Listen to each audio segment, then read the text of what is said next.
Vous êtes dans le droit fil de ce que vous faites depuis 2001, mais justement avec le contexte économique actuel, est-ce qu'il n'était pas temps de faire différemment, peut-être plus d'investissement ou peut-être profiter de ces économies de fonctionnement pour enfin baisser les impôts à Nîmes, pourquoi pas? Aujourd'hui, on ne peut pas les baisser aujourd'hui. On ne peut pas. Vous savez, ne pas les augmenter pendant 14 ans, c'est les baisser. Parce qu'en euros constants, vous les baissez. Si pendant 14 ans, vous laissez le taux à zéro, ça veut dire qu'in fine, vous le baissez, puisque le dérapage de chaque année est de 2-3 points à peu près. Donc finalement, on les baisse.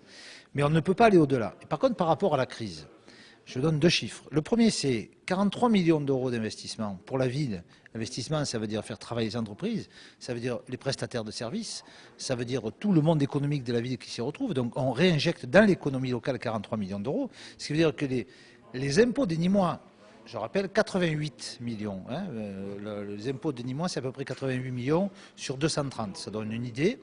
Ces 80 millions d'euros, ben finalement, ils sont réinvestis dans la ville pour 43. Et puis deuxièmement, pour celles et ceux qui sont vraiment en réelle difficulté, on a augmenté de 10% le budget du CCAS. Ce qui veut dire que le Conseil communal d'action sociale, on a augmenté de 10%, c'est-à-dire 300 000 euros de plus pour aider ceux qui sont en difficulté. Donc je crois que c'est aussi une réponse à la crise que l'on formule au travers de ça, et surtout sans augmenter les impôts.